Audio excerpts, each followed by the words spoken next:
नमस्कार साथियों, स्वागत है आप सभी का आपके अपने इस YouTube चैनल पर जिसका नाम है जीएस बुस्टर, जो कि पार्ट है तक्षशिला आईएएस बलिया का, और मैं हूं अनूप उपाध्याय। साथियों, वॉशिंगटन से एक ऐसा बयान आया है जिसने साउथ एशिया के पूरे जियो पॉलिटिक्स को उल्टा पुल्टा कर दिया है। यूएस कांग्रेस का एक ताकतवर नेता खुलकर कहता है कि इंडिया सिर्फ इन्वेस्टमेंट लेने वाला देश नहीं है, इंडिया इन्वेस्टमेंट लेकर भी आने वाला देश है। और उसी सांस में पाकिस्तान को लेकर एक ऐसा सच बोला गया जो वर्षों से कूटनीतिक फाइलों में दबा हुआ था।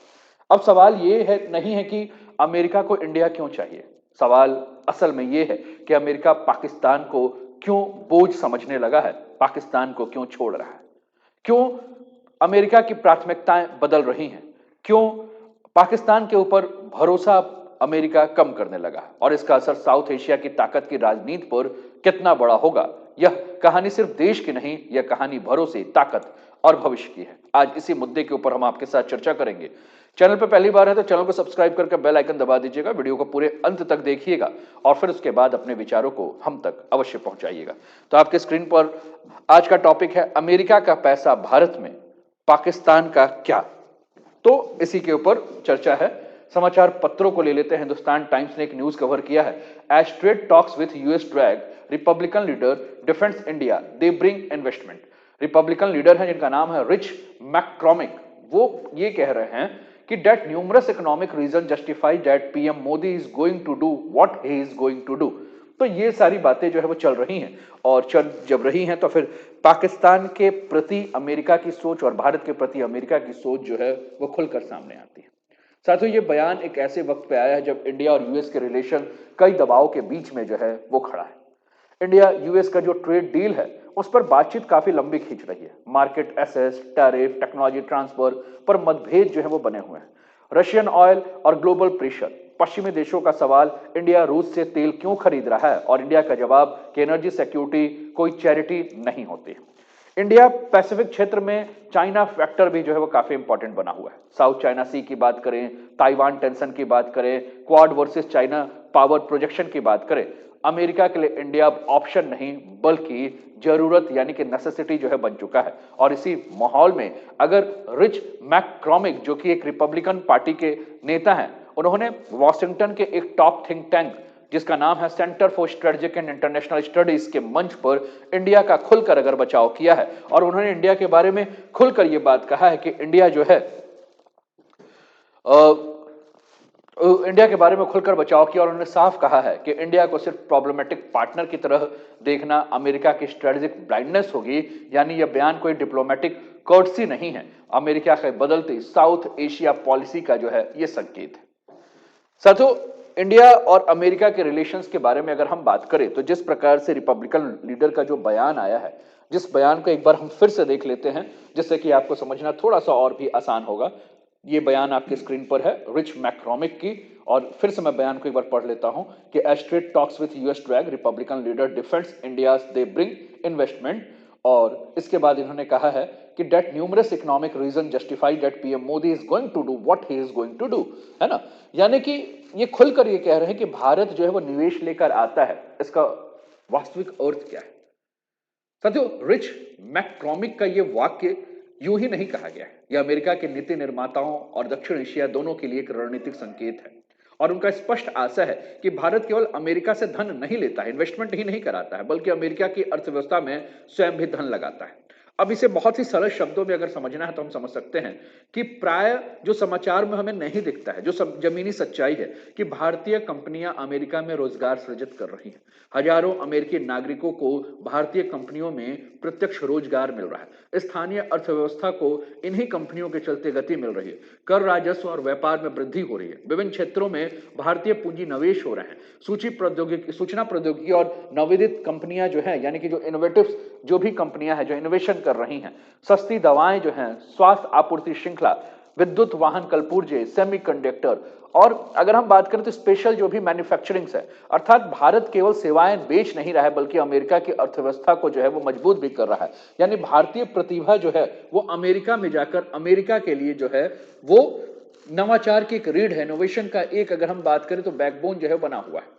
चाहे हम सिलिकॉन वैली की बात करें, चाहे टेक्सास की बात करें, हमारे इंजीनियर्स, हमारे डॉक्टर्स, हमारे रिसर्चर्स, हमारे इनोवेटिव्स, हमारे पेटेंट, हमारे प्रोडक्शन, ये सभी जो है वहां के जो हैं वो मूल आधार हैं। यानी कि अमेरिका भारत को सहायता पर निर्भर देश नहीं मानता है, बल्कि सस्ते श्रम का स्रोत भी नहीं मानता है। अमेरिका भारत को दीर्घकालिक आर्थिक साझेदार के रूप में मानता है, जो केवल संसाधनों का उपभोग नहीं करता, बल्कि संपदा का सृजन भी करता है। और इसी कारण से अमेरिका भारत को साझेदार मानता है। भारत अमेरिका का ग्राहक नहीं बनता है। और यहीं से पाकिस्तान की कथा स्वतः ही अलग दिशा की ओर चली जाती है। रूस से तेल को लेकर अगर हम बात करें साथियों, ये आपकी स्क्रीन पर यूएस इंडिया ट्रेड रिलेशंस के जो है वो ग्राफ देख रहे हैं, जिसमें कि आप देख रहे हैं कि किस प्रकार से share of totals India to US exports दिख रहा है। टोटल एक्सपोर्ट और टोटल इंपोर्ट आप देखिए, मतलब कि अगर एक्सपोर्ट की बात करें तो इंडिया अमेरिका को 85.5 बिलियन डॉलर का एक्सपोर्ट कर रहा है और अमेरिका इंडिया को 41.4 बिलियन डॉलर का जो है एक्सपोर्ट कर रहा है। एक्सपोर्ट में अगर आप देखेंगे तो stone, metals, pearls, machinery, pharmaceuticals, machinery, है ना, organic chemicals, iron, steel articles, car, tractor, trucks के पार्ट्स जो है वो सारे के सारे आपको देखने को मिल रहा है। हमने कहा इनोवेशन के क्षेत्र में भी जो है इंडिया हेल्प कर रहा है। लेकिन यही एक बात आती है, और ये बात किस चीज पर आती है? बात आती है रशिया से जो हम तेल ले रहे हैं, इसको भी लेकर एक सवाल उठता है कि भारत जो है वो रशियन ऑयल ले रहा है ना। तो रूसी तेल पर अमेरिका की नाराजगी भी है, लेकिन अमेरिका के कई सांसद ये भी मानते हैं कि रूस से खरीदा गया तेल यूक्रेन युद्ध को जो है आर्थिक बल तो दे रहा है, और इसी कारण से अमेरिका की ओर से भारत पर नैतिक दबाव जो है बनाया जा रहा है। लेकिन इस मुद्दे पर भी अगर रिच मैकमोहन ने कहा कि एक व्यवहारिक और यथार्थवादी बात है कि प्रधानमंत्री मोदी अपने देश के सर्वोत्तम हित में सस्ती ऊर्जा खरीद रहे हैं, और यहीं पर जियो पॉलिटिक्स बिल्कुल साफ दिखाई देता है कि ऊर्जा सुरक्षा यानी कि आर्थिक विकास की बात हो रही है, सस्ती ऊर्जा यानी कि सस्ते उत्पादन की बात हो रही है, सस्ता उत्पादन यानी कि रोजगार के बारे में बात हो रही है, रोजगार यानी कि आर्थिक स्थिरता के बारे में बात हो रही है। यानी कि अगर हम ऊर्जा सुरक्षा के बारे में बात करें तो कहीं ना कहीं हम अपने देश के आर्थिक स्थिरता के बारे में जो है वो बात कर रहे हैं, और ये पूरा का पूरा एक चेन जो है, पूरा का पूरा एक साइकिल जो है वो बना हुआ है। साथियों, अमेरिका ने एक नैतिक दबाव बनाया, और इस नैतिक दबाव की एक रणनीतिक सीमाएं हैं। अमेरिका अपने मूल्यों की बात करता है, लेकिन भारत की जमीनी मजबूरियों को भी जो है वो अमेरिका समझ रहा है। अमेरिका की राजनीति में मोदी की छवि जो है वो काफी इंपॉर्टेंट है, और इस बात को रिच मैकमोहन ने जो है, जो कि रिपब्लिकन पार्टी के नेता है, उन्होंने भी, रिच मैक्रोमिक ने जो है, माफ कीजिएगा, प्रधानमंत्री मोदी के बारे में कहा कि ये अत्यंत राष्ट्रवादी लेकिन अच्छे अर्थों में।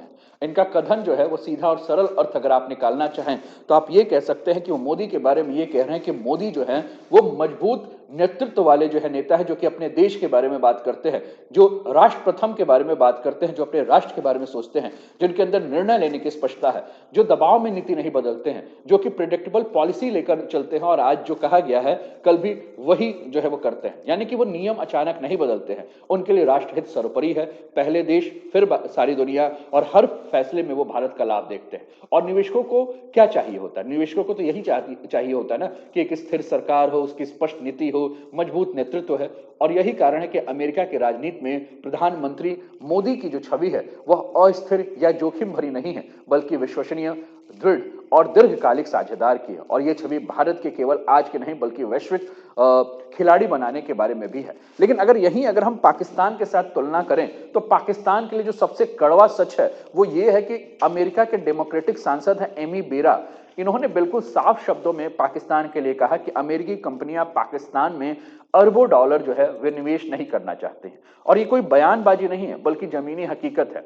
जिस इसके बाद रिच मैक्रोमिक ने पाकिस्तान को लेकर और भी कड़वा सच जोड़ दिया। पाकिस्तान की आबादी को लेकर रिपब्लिकन नेता ने कहा कि पाकिस्तान की लगभग 30 करोड़ के आसपास आबादी है, लेकिन इसके बावजूद पाकिस्तान से अमेरिका ना कोई निवेश आता है, ना कोई विदेशी पूंजी आती है, ना भरोसेमंद कारोबारी माहौल है। स्थिर नहीं है वहां की सरकार, बार बार राजनीतिक संकट हो जाती है, सेना, सरकार और कट्टर पंथों के बीच में टकराव जो है वो बार बार दिखता है, और यही भरोसे की भारी कमी जो है वो निवेशकों के लिए हो जाती है पाकिस्तान को लेकर। क्यों? क्योंकि इससे नीतियां जो है वो समय समय पर बदल जाती हैं, सुरक्षा और नियमों पर जो है भरोसा नहीं है। यानी कि अमेरिका की सोच अब पाकिस्तान को लेकर सीधे यही है कि पाकिस्तान जो है वो उसका रणनीतिक साझेदार नहीं बल्कि भविष्य का आर्थिक बोझ बन गया है, या भविष्य का आर्थिक केंद्र भी नहीं है। पाकिस्तान जो है अमेरिका के ऊपर एक बोझ है। और पाकिस्तान जो है एक समस्याग्रस्त यानी कि प्रॉब्लम स्टेट है, और प्रॉब्लम स्टेट जो है वो हमेशा प्रॉब्लमेटिक होता है, और यहीं पे भारत और पाकिस्तान की तुलना जो है वो पूरी तरह से एक अलग दिशा में चल जाती है। भारत को लेकर अमेरिका सोचता है कि भरोसा, स्थिरता और निवेश वाला देश है। पाकिस्तान को लेकर अमेरिका सोचता है कि अनिश्चितता, जोखिम और अविश्वास वाला देश है। और यही अंतर है कि आज की अमेरिकी नीति की सबसे कड़वी लेकिन सच्ची तस्वीर है। इसके अलावा अगर हम बात करें इन्हीं के बयान को लेकर, अगर हम बात कर रहे हैं तो इनके बयान को लेकर अंतरिक्ष के उदाहरण के माध्यम से भी इन्होंने समझाया है कि रिच मैक्रोम ने कहा कि भारत की अंतरिक्ष क्षमता की जो है वो खुलकर सराहना करनी चाहिए, और खासतौर पर यह ध्यान दिलाया है कि चांद के दक्षिणी ध्रुव यानी कि डार्क साइड के पास जो है भारत ने अपना मिशन भेजा, और यह काम आप अब तक जो है वो गिनी चुनी अंतरिक्ष शक्तियों कर पाई हैं।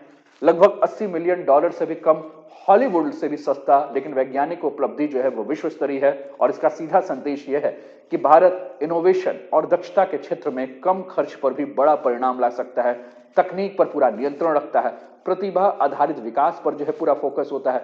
वैज्ञानिक यानी कि साइंटिस्ट, इंजीनियर्स और रिसर्चर्स जो है वह स्वदेशी ज्ञान और कौशल के ऊपर यानी कि इंडिजीनियस जो हमारा नॉलेज है और जो हमारा स्किल है इसके ऊपर काम कर रहे हैं, और वैश्विक सम्मान जो है वो लेकर आ रहे हैं। भारत केवल बाजार नहीं है, ज्ञान और तकनीक की भी जो है वो शक्ति है। यानी कि कुल मिलाकर अगर हम बात करें तो भारत को लेकर अमेरिका की जो सोच है, भारत को लेकर जो दुनिया की सोच है, वो यही दिखा रही है कि ताकत सिर्फ पैसों से नहीं आती, प्रभाव सिर्फ सेना से नहीं बनता, बल्कि ज्ञान, प्रतिभा और कुशल प्रबंधन जो है वो देश के वैश्विक मंच पर भी जो है वो सम्मान दिलाते हैं। और यही वजह है कि भारत की अंतरिक्ष सफलता अमेरिका राजनीति में भी जो है वो गंभीरता से सुनी जाती है। पाकिस्तान को अमेरिका अब जो है वो एक मदद निर्भर और स्थिर राष्ट्र मानता है, जहां निवेश से ज्यादा जोखिम उसको दिखाई देता है। चीन अमेरिका की नजर में नियम तोड़ने वाला और प्रणालीगत जो है प्रतिद्वंदी देश है, और इसी कारण अमेरिका की प्राथमिकता जो है वो साफ है कि एक ऐसे देश के साथ चले जिस देश में जो है वो लोकतंत्र है, ऐसे देश के साथ चले जिसका बाजार जो है वो स्थिर है। यानी कि कुल मिलाकर अमेरिका की वैश्विक नीति जो है वो बिल्कुल स्पष्ट है कि भारत को एक दीर्घकालिक रणनीतिक और आर्थिक साझेदार के रूप में देखना है, एक ऐसा देश जो लोकतांत्रिक, बाजार आधारित और राजनीतिक रूप से स्थिर है। चीन अमेरिका की नजर में अगर हम बात करें तो निर्णय तोड़ने वाला देश है, और यही कारण है कि अमेरिका की प्राथमिकता में लोकतंत्र, बाजार स्थिरता और वैश्विक समीकरण है, और भारत इस पर बिल्कुल फिट बैठता है, ना ही मजबूरी से, ना ही दबाव से, बल्कि अपनी ताकत और विश्वसनीयता के बल पर। तो आज का ये टॉपिक है जिसके ऊपर हम लोग चर्चा कर रहे हैं, और उम्मीद कर रहे हैं कि आज का टॉपिक आपको जो है समझ में आ रहा होगा। अमेरिका का एक विचार भारत को लेकर क्या है ये आप समझ रहे हैं। तो अंततः हम यही कह सकते हैं साथियों कि भारत ताकत की स्थिति में जो है वो बातचीत कर रहा है, पाकिस्तान मजबूरी और निर्भरता से सौदे कर रहा है। आपने हाल फिलहाल में देखा होगा किस प्रकार से पाकिस्तान के वीजा को अमेरिका ने बैन कर दिया, पाकिस्तान ने खूब मालिश किया, पाकिस्तान ने खूब चापलूसी की ट्रंप की, बार बार जो है वो ट्रंप के बारे में नोबेल प्राइज को लेकर चापलूसी और मालिश करते रहे, लेकिन अंततः आपने देखा कि उसके बाद भी जो है वीजा जो है वो ब्लॉक कर दिया गया, वीजा जो है वो बैन कर दिया गया। और इसलिए आज भारत निवेश का जो एक चुंबक बना हुआ है, और पाकिस्तान जोखिम भरा एक फाइल है। और यही कारण है कि यूएस कांग्रेस के भीतर भी यह बात साफ तरीके से उठ रही है कि इंडिया मैटर, पाकिस्तान डजंट, और यही आज की वैश्विक शक्ति समीकरण की कड़वी लेकिन सच्ची तस्वीर है। आपका क्या विचार है? आप भी कमेंट के माध्यम से अपने विचारों को हम तक अवश्य पहुंचाएं। अभी तक वीडियो लाइक नहीं किया तो लाइक कर दीजिए, शेयर नहीं किया तो शेयर कर दीजिए, और चैनल को सब्सक्राइब नहीं किया तो सब्सक्राइब कर दीजिए। अपना ध्यान रखिए, स्वस्थ रहिए, मस्त रहिए, तंदुरुस्त रहिए, हंसते खिलते मुस्कुराते हुए जीवन का आनंद लीजिए। जय हिंद, जय भारत।